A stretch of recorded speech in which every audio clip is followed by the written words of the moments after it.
Battlefield 3, I'll think about, because I have Battlefield 2, but one, I had several internet problems where, I think it was Punkbuster. Punkbuster kept booting me from servers because I was not registered or something. I think it was because I wasn't registered to an EA thing. I don't know how that works, but it kept booting me. I don't know why. I said I think. I don't actually know. But and two, it wasn't that really fun for me. I found a lot of it was confusing as hell. I still don't understand it. So maybe I'll buy Battlefield 3, maybe not. I'll think about it if I really want to. I'll see if any of my friends buy it and how their reaction is. It looks like a pretty good game though. Like, you know, it's like your normal shooter except with some of the best graphics I have ever seen. Especially consider how many objects are on the screen at the same time. Bullets in the walls, particle effects, dust, buildings falling down. That was... Oh, and then there was like the earthquake in the middle of the city in the trailer. So that was pretty cool. But, so if I'm gonna get it, it's probably because of the gameplay, not the graphics. So, I'm just saying. And then there's Modern Warfare 3. I'm not getting that game. It looks exactly the same as Modern Warfare 2 and Modern Warfare 1. There have been no graphical changes to the engine whatsoever. They just used the same engine, used the same guns, added maybe 1 or 2 new guns, added 1 or 2 new attachments to the guns, added a few new maps, added a new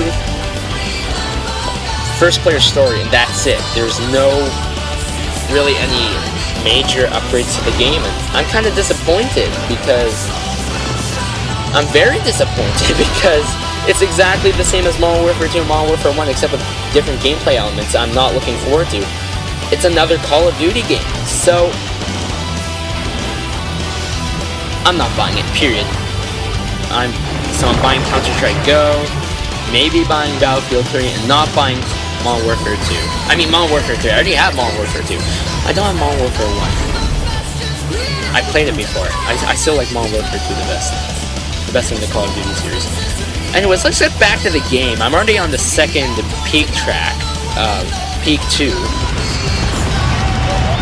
I'm just kind of rushing through this, but it's a race, so you kind of do have to rush through this. I have an epic jump here. Almost hit the rail. Just speeding on this track. Yeah, you know what? As soon as I go to the track portion of the game, I completely lose train of thought. Yeah, you know, with the other characters of the game, if you choose Mac or Carrie or Moby or any of the other characters, the only difference they have is that they have different uber tricks to start out with. So, I think Mac has the Superman uber trick. That's really all I can think of. They all have different uber tricks and voices and character models. Of course, Griff is the youngest and the shortest, so he has kind of a smaller character model. That's cool. It's kind of weird because in the SSX Tricky and SSX 1, all the characters have had different stats before. That's one fail. That's another fail. They've all had different stats, like Mac and Kaori would have these super trick stats, while Luther would have this toughness stat that wouldn't compare. I think Rhodey was a very fast racer. But they had all different stats, and depending on how far you got in the game, you would get better stats because you would have different boards. And this game is different. You buy attributes, and it's weird because all of the characters have the same attributes at the beginning of the game, and until you max out all your attributes, they're all the same. They're all the same attributes. So you don't spin any faster, you don't flip any faster, you do not complete tricks any faster, you do not race down tracks faster. They're all the same. So it's kind of weird. And SSX on tour, they bring back SSX Tricky and SSX 1's snowboard mechanic, where if you bought a new snowboard, then it would affect your stats. Well, in this game, if you buy a new snowboard, that doesn't affect your stats at all. So I kind of like that idea. Like what I thought would be good in the new SSX game is that you could buy a design for your snowboard, and then your snowboard will have that design. But you could also buy snowboard upgrades. But it wouldn't be like attributes. It would be, you would have to buy each and every individual snowboard upgrade. So it's hard to explain. It definitely won't be buying each attribute for each slot of the snowboard attribute menu. It would be like if you buy this snowboard, not design, but this snowboard blueprint, so to speak, then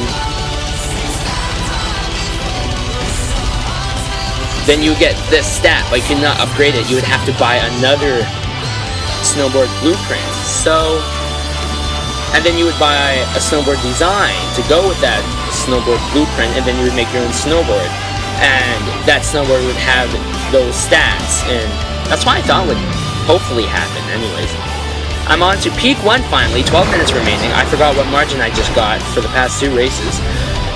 And it's a home stretch, guys. Peak 1.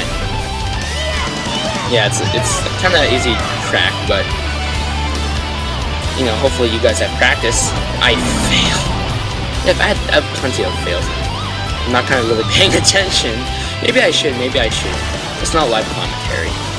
I'm thinking of making my all-peak freestyle race to be live commentary, or my freestyle event commentary to be live in general. But I'm also reconsidering that because the freestyle events are hard as hell, and I need all the concentration I can get. Because have you ever tried talking to someone while playing a video game? Yeah, your brain cannot focus on talking to someone, focusing on the conversation while focusing on game mechanics. So right now I'm focusing on talking, but if I was playing this game, it'd be highly difficult for me to function properly in the game. I would be having 50 times more fails if I'm talking than I'm not talking. So I think you get the point there. That's why lots of it's a good idea if you want to let's play a game, do a RPG, because there's not a lot of action involved. It's select this, select that, select this from menu, attack, item, whatever, and you don't really have to focus on action because the game, you select what you want the game to do and then the game does it, and then you can just talk along the way. You're just thinking, you don't have to react to what the game wants you to do. Like in this game, you have to do tricks and you have to jump at the tip of jumps and you have to control your rider, while in an RPG all you have to do is select something from the menu screen and talk about it. So that's kind of my opinion on RPG Let's Plays. But then again, like if you're not doing a live commentary, then it doesn't really matter because you don't have to focus on talking, you just have to focus on the game, which I kind of was doing right now. You know, I wasn't talking while I was playing, I was focusing on the game, all that good stuff. So, yeah, I was thinking about that. I'll probably do it for the all-peak freestyle race. I probably will not do it for the other freestyle races because they're so darn hard.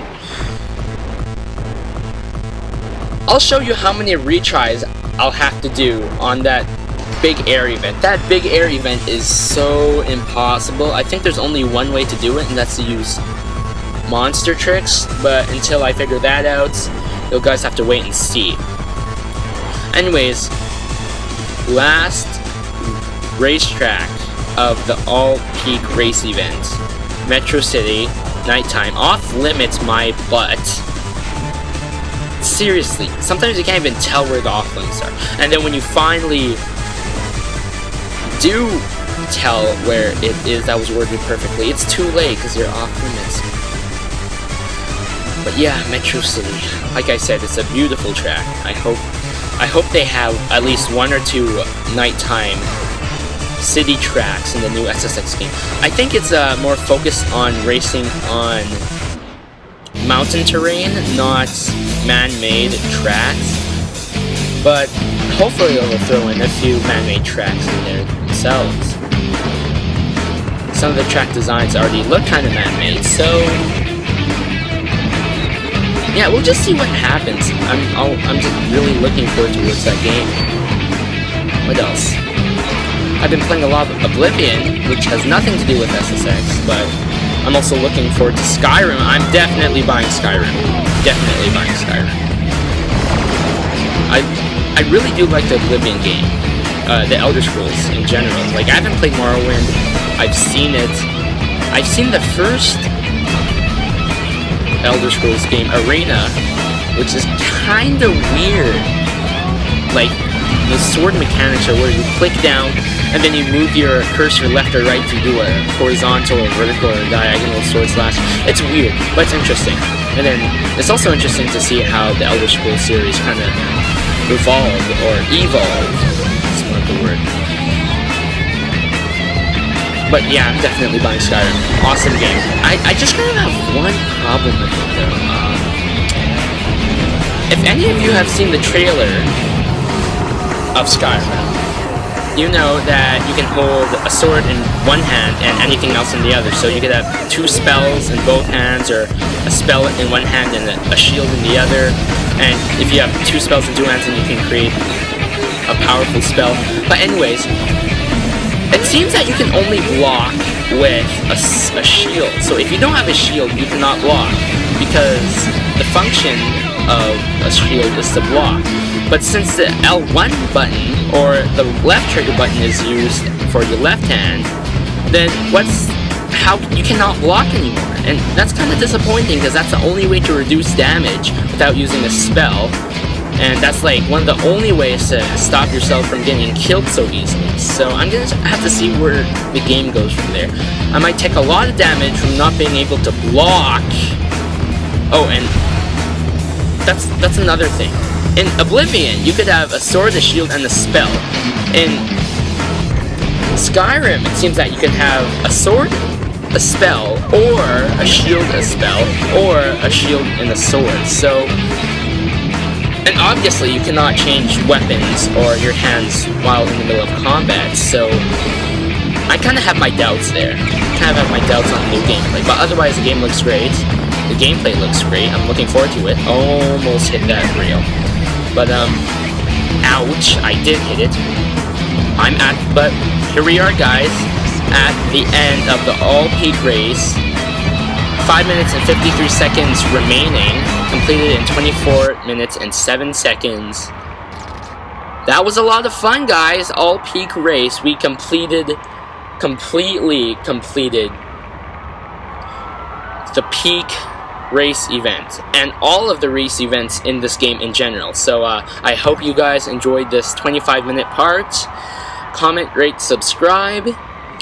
Look out for my other videos. Check out my Star Fox Assault Let's Play. And I'll see you guys later.